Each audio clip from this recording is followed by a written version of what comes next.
ഇന്ന് ഇന്ത്യയിൽ കിട്ടാവുന്ന ഒട്ടുമിക്ക ബ്രാൻഡുകളും അവിടെയുണ്ട്. Marble land, Tirur, Changaramkulam. Keralam U P പോലെയാണെന്ന് വി ഡി സതീശൻ. ഉന്നാവോ സംഭവം പോലെയാണ് വണ്ടിപ്പെരിയാറിലുണ്ടായത്. യു പിയിൽ പോലും നടക്കാത്ത കാര്യങ്ങളാണ് ഇതെന്നും തലകുനിച്ച് നിൽക്കേണ്ട സ്ഥിതിയാണ് കേരളത്തിലെന്നും സതീശൻ പറഞ്ഞു. ലൈംഗിക പീഡന കേസിലെ ഇരയുടെ കുടുംബത്തെ വേട്ടയാടുന്ന വിചിത്ര സംഭവമാണ് കേരളത്തിൽ നടക്കുന്നത്.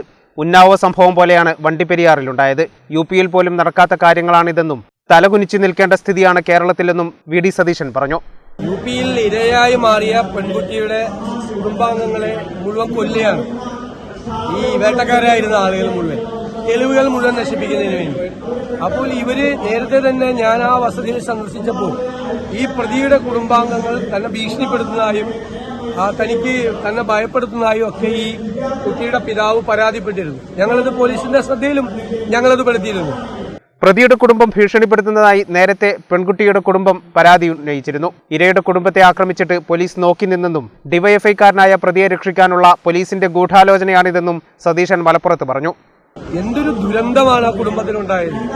അതിലെ പ്രതിയെ വെറുതെ വിട്ടു. ഇത്രയും വലിയ ദുരന്തം ഉണ്ടായത്. എന്നിട്ട് ഈ കുഞ്ഞിന്റെ പിതാവിനെ പ്രതിയുടെ ബന്ധുക്കൾ ഉപദ്രവിക്കുക, ശാരീരികമായി ആക്രമിക്കുക, അവരുടെ കുടുംബാംഗങ്ങളെ ആക്രമിക്കുക, പോലീസ് നോക്കുകൂത്തിയായി. പോലീസിന്റെ മുഴുവൻ ഗൂഢാലോചനയാണ്. ഡിവൈഎഫ്ഐക്കാരനായ പ്രതിയെ രക്ഷിക്കാൻ വേണ്ടി പോലീസ് പ്രോസിക്യൂഷൻ നടത്തിയ ഗൂഢാലോചന ഈ കേസിലെ പ്രതിയെ വെറുതെ വിട്ടു.